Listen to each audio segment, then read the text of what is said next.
ఇప్పుడే జీ5 app download చేయండి. చూడండి మీ ఫేవరెట్ టీవీ షోస్ ఎప్పుడైనా ఎక్కడైనా. డాక్టర్ గారు, మరి ఈ స్టీమ్డ్ జొన్న వడని తయారు చేసుకునే విధానం ఏంటి? ఇలా చేసుకోవడం వల్ల ఆరోగ్యానికి ఎలాంటి ప్రయోజనాలు కలుగుతాయి కూడా ఒకసారి వివరిస్తారా? తప్పనిసరిగానమ్మా. శనగపప్పు వడలంటే కొంతమందికి గ్యాస్ వస్తుందని పడదని ఇబ్బంది పడుతూ ఉంటారు. జొన్న వడలైతే ఇలాంటి సమస్యలు రావు. ఫైబర్ ఎక్కువ, ప్రోటీన్ ఎక్కువ. దీనితో పాటు మనకి మరి ఏదన్నా స్పెషల్స్ తిన్నా ఆరోగ్యానికి లాభం బాగా జరగాలి అంటే యాంటీ ఆక్సిడెంట్స్ ఎక్కువ ఉండాలంట. కానీ ఆకుకూరలు, వెజిటబుల్ మొక్కలు కూడా ఎక్కువ. ఈ జొన్న పిండి వడల్లో వేసి ఇందులో కొంచెం బొంబాయి రవ్వ కొద్దిగా కలుపుతాం. అంటే కొంచెం నూనె లేకుండా చేసేటప్పుడు ఆ క్రిస్పీగా గుల్లగా ఉండాలంటే ఈ రవ్వ వేస్తే గుల్లొస్తాయి.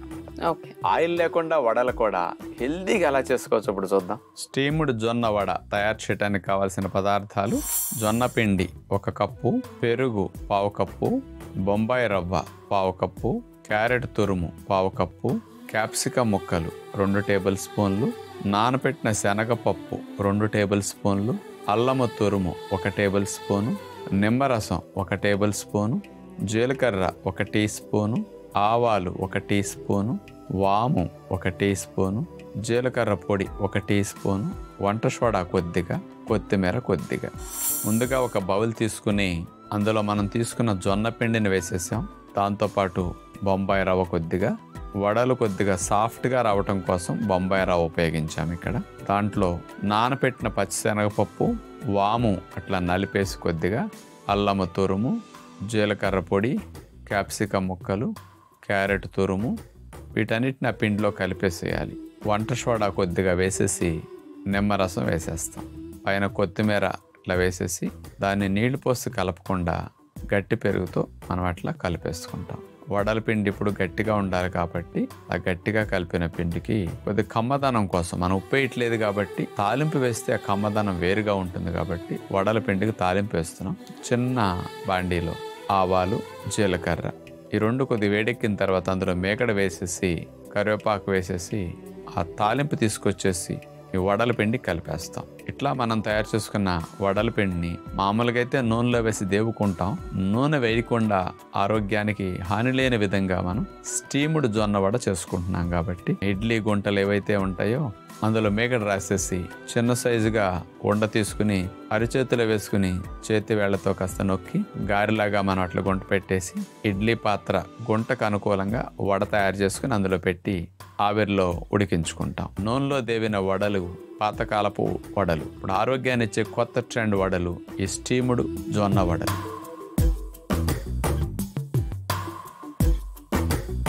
ఇలా చేసుకుంటే ఫ్యామిలీ అంతటికి ఆరోగ్యానికి ఎంతో మంచిది. డాక్టర్ గారు, మరి మనం ఏ రకమైన బట్టలు వేసుకోవాలన్నా లేదంటే నడిచేటప్పుడు కూడా ఇబ్బందులు వస్తూ ఉంటే చాలా మందికి తొడ భాగంలో కొవ్వు బాగా పేరుకుపోయి ఆ భాగంలో తగ్గాలంటే కనుక ఆ భాగానికి సంబంధించిన వర్కౌట్స్ ఎలా చేయాలో చూద్దామా? తప్పనిసరిగానమ్మా. మగవారితో పోలిస్తే ఆడవారికి తొడలు పెరగటం అనేది ప్రధానంగా జరుగుతుంది. ఎందుకు ఆడవారికే పెరుగుతాయి అంటే కొవ్వు కణాలు పెద్ద సైజులో ఎక్కువ సంఖ్యలో ఆడవారికి తొడల దగ్గర ఉంటాయి అన్నమాట. ఫస్ట్ పిరుదుల భాగంలో ఉంటాయి, తర్వాత తొడల భాగంలో ఉంటాయి. మగవారికి ఉదర భాగం దగ్గర కొవ్వు కణాలు పెద్ద సైజు ఎక్కువ నెంబర్ అక్కడ ఉంటాయి. ఆ భాగంలోనే కొవ్వు కరిగితేనే బాగుంటుందని కోరుకునే వాళ్ళు ఎక్కువ మంది ఉంటారు. అందుకని ఇంట్లోనే ఉండి సులభంగా కాస్త శ్రమ లేకుండా కాళ్ళను కదుపుతూ ముఖ్యంగా తొడల ఫ్యాటే బర్న్ చేయించే స్పెషల్ 4 వ్యాయామాలు ఇప్పుడు చూపిస్తున్నాం చూడండి. కొవ్వుని కరిగించే 3-4 రకాల వ్యాయామాలు ఇప్పుడు చూడబోతున్నాం. ముందుగా దండాసనంలో కాళ్ళు చాపేసి అట్లా కూర్చుంటాం. ఆ తర్వాత 2 కాళ్ళను మోకాళ్ళ దగ్గర మడచి పాదాలు సీటు భాగం దగ్గరకు వచ్చేటట్టు అట్లా లాక్కోవాలి. మళ్ళా స్ట్రైట్ గా చాపేయాలి, మళ్ళా ముడవాలి, మళ్ళా చాపాలి. ఇలా ఈ ఎక్సర్సైజ్ చేయటం ద్వారా తొడలు బాగా తగ్గటానికి, పిక్కలు బాగా తగ్గటానికి, తగ్గిన ఆ భాగాల్లో చర్మం అది లూజ్ లేకుండా టైట్గా బిగవటానికి ఈ వ్యాయామం బాగా ఉపయోగపడుతుంది. ఇక రెండవదిగా 2 మోకాళ్ళ మీద నుంచుంటాం. ఆ తర్వాత 2 అరిచేతుల్ని ముందు నేల మీద అట్లా ఆనిచ్చేసేసి పాదాలు అట్లా చాపేస్తాం.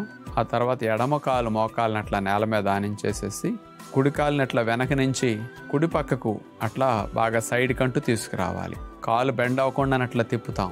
అట్లా నార్మల్ పొజిషన్కి అట్లా తీసుకెళ్తాం. ఇదే మూమెంట్ ఒక 6-7 రౌండ్స్ మనం కుడివైపుకి కుడి కాలుని అట్లా కదిపిన తర్వాత ఈసారి కుడి మోకాలు నేల కానిచ్చేసి ఎడమ కాలుని పైకి లిఫ్ట్ చేస్తాం. ఎడమ కాలుని అట్లా స్ట్రైట్గా వెనక్కి తీసుకెళ్ళి కాలుని వంచకుండా ఎడమ వైపుకి అట్లా సైడ్కి మూవ్ చేస్తాం. అట్లా మళ్ళా నార్మల్గా ఫోల్డ్ చేసి దగ్గరకు తీసుకొస్తాం. సీటు భాగం బాగా, తొడల భాగం బాగా తగ్గటానికి ఈ వ్యాయామం బాగా ఉపయోగపడుతుంది. ఇక మూడో వ్యాయామంగా దండాసనంలో అట్లా కూర్చున్న తర్వాత చేతులు అట్లాగా ఆనిచి ఉంచుతాం. ఇప్పుడు చూడండి, ఆల్టర్నేటివ్ లెగ్ని అట్లా ఫోల్డ్ చేసి దగ్గరకు లాక్కుంటాం. ఒక కాలు పైకి వచ్చినట్టు మరొక కాలు కిందకి వెళ్ళిపోతుంది. మోకాళ్ళ నొప్పులు, పాదాల నొప్పులు ఉన్నవారు కూడా తొడల బరువు తగ్గటానికి ఈ వ్యాయామాన్ని బాగా చేసుకోవచ్చు. మరి వేసవికాలం వచ్చిందంటే కనుక ఒకప్పుడు అయితే ఏసీలు అవి ఉండేవి కాదు. ఏసీ లేకుండా కూడా ఇంటిని చల్లగా ఎలా ఉంచుకోవాలి అన్న చిట్కా చెప్దామా? ఎవరైతే కాస్త రేకుల షెడ్ లో ఉంటారో, లేకపోతే పై అంతస్తులో స్లాబ్ డైరెక్ట్ గా ఎండపడే స్లాబ్ కింద ఉంటారో, అలాంటి వారికి చల్లదానాన్ని ఇచ్చే సున్నం లాంటి వైట్ పెయింట్స్ స్పెషల్ గా అమ్ముతుంటారమ్మా. అలాంటివి మార్కెట్ లో బాగా అందుబాటులో ఉన్నాయి. అది లేని వారు పల్లెటూరులో అయితే చక్కగా సున్నం వేసేస్తే చాలు మేడం. సున్నం గానీ వైట్ కలర్ గానీ వేస్తే సన్ రేసెస్ ని అబ్జర్వ్ చేసుకోకుండా సన్ రేసెస్ ని రిఫ్లెక్ట్ చేస్తాయి. అందుకని మేడ మీద, రేకు మీద గనక తెలుపు కలర్ వేసేసామనుకోండి, ఇక వేడి ఎక్కటం, కాలటం ఉండదు. స్లాబ్ కాలదు కాబట్టి కిందకి వేడి డైరెక్ట్ గా రాదు. కొంత టెంపరేచర్ తగ్గించడానికి ఇది ఒక బెస్ట్ సొల్యూషన్. ఫస్ట్ ఇది చేసుకోవాలి. రెండవది, మనకి గాలి వచ్చే ప్రదేశము, ఇంట్లో నుంచి గాలి బయటికి వెళ్లే ప్రదేశం రెండు ఆపోజిట్ డైరెక్షన్ లో కరెక్ట్ గా ఉంటాయి. అంటే కిటికీలు, గుమ్మాలు. కానీ ఆ కిటికీలకి ఒట్టి వేళ్ల చేపలు కంపల్సరీ కట్టుకోవాలి. వేసవి అవి చవకలోనే లభిస్తాయి. ఒక సంవత్సరం ఏదో వాడుకుని పారేసే అక్కర్లా, అవి దాచుకుంటే మళ్ళీ ఎన్నో సంవత్సరాల పాటు పోకుండా పనిచేస్తాయి. ఆ ఒట్టి వేళ్ల చేపలు కిటికీలకి కట్టేసి ఒక మగ్గ నీళ్లు ఆ చేపల మీద అట్లా కొట్టామనుకోండి, చక్కగా నీటిని పీల్చుకుని 3-4 గంటల సేపు గాలిని చల్లబరిచి లోపలికి పంపిస్తాయి. న్యాచురల్ ఎయిర్ కూలింగ్ మెకానిజం ఒట్టి వేళ్ల చేపలు.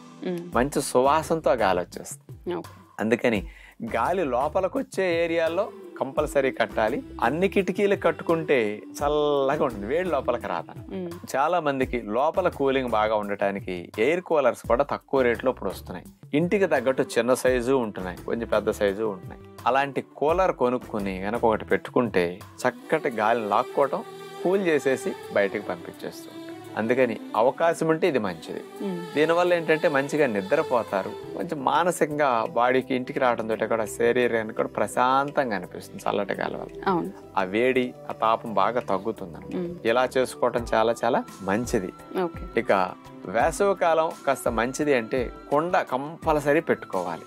కుండలో నీరే బాగా తాగుతుంటే బాడీకి మంచి కూలింగ్ ఎఫెక్ట్ ని ఇస్తూ కాస్త దాహాన్ని తీర్చినట్టు బాగా అవుతుంది అనమాట. ఇట్లాంటి తాగటం చాలా మంచిది. మరి వడదెబ్బ తగిలినట్టు గనక వేడివేడిగా ఎండల్లో తిరిగి వచ్చినప్పుడు బాగా ఇట్లా హాయిగా ఉండాలంటే మంచి సలహా ఏంటంటే, కంపల్సరీ మధ్యాహ్నం ఎండలో 11-12 ఇంటికి వచ్చారంటే భోజనానికి స్నానం చేసేయాలి ఫస్ట్. ఒక 2 నిమిషమే ఒళ్ళంతా తడుపుకుంటే చాలు. అప్పుడు చాలా ఎనర్జెటిక్ గా ఫ్రెష్ గా అయిపోతారు. అంటే వేడిని తట్టుకోవడానికి, కూలింగ్ కోసం ఇట్లాంటివి చేయాలన్నమాట. ఇట్లాంటివి చేస్తూ ఎప్పుడన్నా పడుకున్నప్పుడు కూడా కాస్త పరుపుల మీద వేడిగా అనిపిస్తూ ఉంటుంది. అలాంటి వాళ్ళు ఒక దుప్పటి మందంగా ఉన్నది తడిపేసి పిండేసి నేల మీద అట్లా వేసేసుకుని దాని మీద పడుకుంటే చాలా హాయిగా అనిపిస్తుంది. అంటే బాడీకి హాయిగా కూలింగ్ వచ్చేస్తుంది, మనకి వేడి అనిపించకుండా ఉంటుంది అనమాట. ఇలాంటి చిన్న చిన్న ప్రికాషన్స్ తీసుకుంటే వేసవకాలం కూడా ఏసీ లేకపోయినా హాయిగా ఉండటానికి బాగుంటుంది. జీ5 యాప్ డౌన్లోడ్ చేసి అన్ని ఎపిసోడ్స్ పూర్తి ఉచితంగా చూడండి.